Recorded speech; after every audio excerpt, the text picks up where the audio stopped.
बहुत दिन के बाद हम अपना 24 इंग्लिश चैनल से प्रस्तुत कर रहे हैं, दे रहे हैं। आप लोगों ने सबसे पहले हम स्टोरी ऑफ इंग्लिश दिया था, जिसमें हर एक प्रकार के क्वेश्चन के संबंध में बताया था। साथ ही साथ मैंने ये भी बताया था कि आपका अंग्रेजी इस पॉइंट से देंगे, अर्थात अंग्रेजी ग्रामर इस लहजे से देंगे, इस तरीका से देंगे, आसान से आसान भाषा में देंगे, ताकि आपको समझ में आ जाए। हम ये अंग्रेजी ग्रामर 0 लेवल से दे रहे हैं। आशा नहीं, पूर्ण विश्वास है कि आप लोग इसको आसानी ढंग से समझेंगे, तथा जो भी अगर आपको कठिनाई या परेशानी होगा आप हमको कमेंट करेंगे। लेकिन बड़ी दुख के साथ मुझे ये कहना पड़ रहा है कि आप लोग ना इसको सब्सक्राइब करते हैं और ना किसी प्रकार का कमेंट करते हैं। ये कमेंट करना भी एक बहुत बड़ी कला है और आपकी एबिलिटी, योग्यता के ऊपर निर्भर करता है, क्योंकि किसी व्यक्ति का कमेंट करना या ये दर्शाता है कि आपकी क्षमता कितनी है, और बताने वाले, समझाने वाले को भी ये समझ में आता है कि हम कौन तरीका आपको दें, अर्थात किस प्रकार से आसान तरीका दें कि ताकि आपको समझ में आ जाए। तो चलिए हम आपसे निवेदन करते हैं कि आप इसको शेयर कीजिए, लाइक कीजिए, सब्सक्राइब कीजिए, ताकि हमको ये बात को समझ में आ जाए। आज हम चल रहे हैं ग्रामर विद ट्रांसलेशन। ग्रामर और विद ट्रांसलेशन, ये ग्रामर का आप बचपन में आपने बहुत सारा आपने परिभाषा पढ़ा होगा।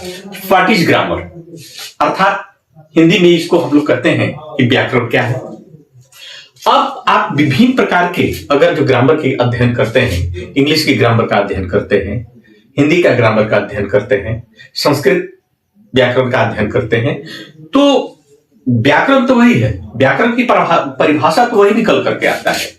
लेकिन हम लोग बहुत सारे वह रटे रटाए परिभाषा को हम लोग देखते हैं, हम लोग सुनते हैं। तो चलिए उस परिभाषा में एक छोटी सी और परिभाषा को हम तोड़ करके और अपने ढंग से हम उसको प्रस्तुत करना चाहते हैं कि आपको समझ में आए। पहला नंबर, ग्रामर।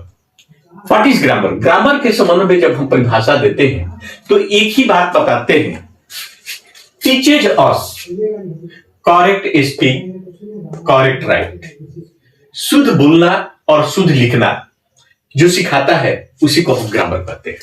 लेकिन नहीं मेरे दोस्त, क्योंकि अलग अलग जब ग्रामर का आप अध्ययन करते हैं, संस्कृत की ग्रामर का अध्ययन करते हैं, व्याकरण हिंदी का ग्रामर का अध्ययन, व्याकरण का अध्ययन करते हैं, या उर्दू का व्याकरण का अध्ययन करते हैं, तो उसकी परिभाषा तो वही निकलता है जो अंग्रेजी की परिभाषा से आप निकलते हैं कि करेक्ट स्पीक और करेक्ट राइट। लेकिन जब वही आप अंग्रेजी या एक हिंदी की परिभाषा जब सीखते हैं तो उसमें एक और आता है जिसको कहते हैं rule. How to arrange noun, pronoun, verb, adjective, ETC. ये सारे किस प्रकार से अरेंज करते हैं या सेंटेंस पैटर्न में जब बनाते हैं, सेंटेंस बनाते हैं, तो उसका प्रयोग हम पर कहां करते हैं, ये सारी चीज जो है हमको ये भी सिखाता है। क्योंकि एक हिंदी ग्रामर और अंग्रेजी ग्रामर का जब चलते हैं तो हिंदी ग्रामर में हमको ये बताता है, हिंदी में बताता है कर्ता प्लस कर्म प्लस क्रिया। यह हमारा हिंदी में बताता है कर्ता, कर्म, क्रिया। लेकिन ठीक जब इंग्लिश में यही बात आते हैं तो यहां पढ़ते हैं सब्जेक्ट, वर्ब, ऑब्जेक्ट आते हैं। ये हमारा हिंदी का देख लीजिए और एक अंग्रेजी का देख लीजिए। दोनों में क्या है? कर्ता, कर्म, क्रिया। ये हमारे हिंदी का स्ट्रक्चर है, थॉट है। लेकिन जब यही अंग्रेजी में जाते हैं तो इसका हम लोग कहते हैं एस प्लस भी प्लस ओ। आगे सब्जेक्ट रहता है, उसके बाद वर्ब रहता है और उसके बाद ऑब्जेक्ट। अब ये देखते हैं कि इसमें कर्म जो है बीच में रहता है और इसमें वही कर्म ऑब्जेक्ट बन करके आता है जो बाद में थर्ड नंबर पर है। इसलिए हम ये भी करते हैं कि जब भी हम ग्रामर का नियम को पढ़ते हैं, चाहे हिंदी में पढ़ते हैं, संस्कृत में पढ़ते हो या इंग्लिश में पढ़ते हो, तो कुछ न कुछ उसके ग्रामर के रूल में अंतर आ जाता है, परिवर्तन हो जाता है। इसलिए हम लोग इस ग्रामर को भली भांति जाने सीखे। हम अंग्रेजी के ग्रामर की बात कर रहे हैं, हम अंग्रेजी के ग्रामर पर विशेष फोकस देंगे और बताएंगे। एक थोड़ी सी और भी बात बताते हैं। ग्रामर, तो ग्रामर क्या करता है कि भाई, ग्रामर तो कहता है कि करेक्ट स्पीक, आप शुद्ध बोले। क्या कहते हैं कि आप करेक्ट राइट, शुद्ध लिखे, ये बात बताता है। तो करेक्ट स्पीक और करेक्ट राइट मात्र दो बात जो निकल करके आता है। जैसे हम एक छोटी सी आपका एग्जाम्पल देते हैं। एग्जाम्पल क्या देते हैं? ग्रामर केवल जो है वह शुद्धि की बात करता है, शुद्धता की ही बात करता है। जैसे एक व्यक्ति ने कहा कि गाय घास खाती है, खाता है। चलिए, गाय घास खाता है, बड़ी अच्छा बात है। कहा कि गाय घास खाता है। आप तुरंत यही बात को दूसरे व्यक्ति के पास जाइएगा, वह कहता है कि क्या यार, तुम क्या बोल रहे हो? गाय घास खाता नहीं है, गाय घास खाती है। क्योंकि गाय घास खाता है यह अशुद्ध है।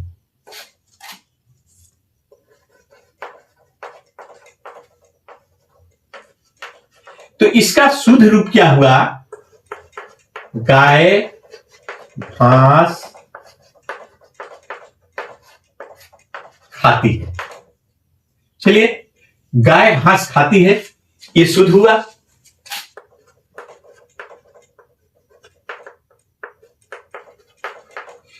तो गाय घास खाता है, यह अशुद्ध हुआ। लेकिन वही बात जब हम लिखते हैं कि गाय घास खाती है, वह अशुद्ध है और ये शुद्ध है। अब बताइए कि दोनों आदमी का हम किसकी विचार को मानते हैं कि भाई कौन सही है और कौन गलत है? हमारे दृष्टि से दोनों सही है, और नहीं तो दोनों का दोनों गलत है। लेकिन जब इस बात को समझ लीजिएगा, तर्क कीजिएगा, विषय वस्तु का अध्ययन कीजिएगा, व्याकरण का अध्ययन कीजिएगा, तो उस व्याकरण की दृष्टि से ही ये व्यक्ति ने जो था, दूसरा व्यक्ति ने जो था, वह कहा कि गाय घास खाती है, ये शुद्ध है। क्योंकि व्याकरण की दृष्टि से इसने कहा, और उसको हम यही बात को कह सकते हैं कि व्याकरण की जानकारी नहीं है। क्योंकि हम जानते हैं कि ये गाय शब्द जो है स्त्रीलिंग है, और इसलिए इसके साथ जो हम क्रिया का प्रयोग किए वह स्त्रीलिंग में किए। ये गाय जो है यहां भी स्त्रीलिंग है, लेकिन यह क्रिया जो है पुल्लिंग की बात करता है। इसलिए हम लोग इसी को मानते हैं कि गाय घास खाती है, ये शुद्ध है। ये किसने सिखाया भाई? किस व्यक्ति ने नहीं सिखाया, कोई लोग ने नहीं सिखाया। आपको किसने सिखाया? ये हमारा ग्रामर आपको बताया कि गाय घास खाती है। तो ग्रामर, अब what is the difference between grammar? तो ग्रामर के बीच में अंतर क्या है भाई? तो ग्रामर केवल ता को ती बताया और कुछ नहीं। लेकिन गाय लिखने के लिए आपको स्वयं को सीखना होगा, घास लिखने के लिए बात सीखना होगा, खाता खाती, खाना पीना जो भी है वह स्वयं सीखना होगा। तो जब ये सारे पहले, सबसे पहले हम लोग एक दिमाग में रख लेंगे कि ये सारे चीजों को स्वयं पहले हम लोग सीखें, और सीखने के बाद ही हम लोग इसमें कर्ता के अनुसार किस क्रिया का हम प्रयोग करते हैं, किस ढंग से करते हैं, कर्ता स्त्रीलिंग है, पुल्लिंग है, कॉमन जेंडर है, न्यूट्रल जेंडर है, फेमिनाइन है, जो भी हो जेंडर के अनुसार हम लोग इसको प्रयोग करते हैं। ये हमारी ग्रामर को अध्ययन से ही पता चलता है। इसलिए हम इसको सबसे पहले हम आसान से आसान तरीका को जानने के लिए, बताने के लिए हम दोनों चीज को लाए हैं, एक ग्रामर और इसके साथ ट्रांसलेशन, ताकि आप आसान से आसान भाषा को सीख सके। और हमने जो आपको एक चैलेंज दिया था कि बहुत सारे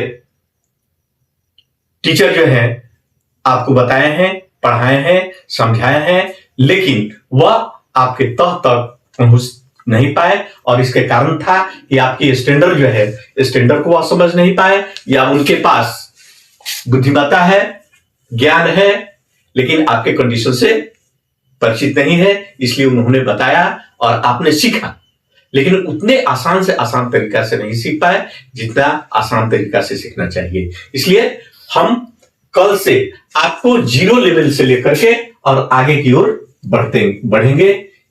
धन्यवाद। हम आशा नहीं, विश्वास करते हैं कि इसे आप समझेंगे, लाइक करेंगे, शेयर करेंगे, सब्सक्राइब करेंगे।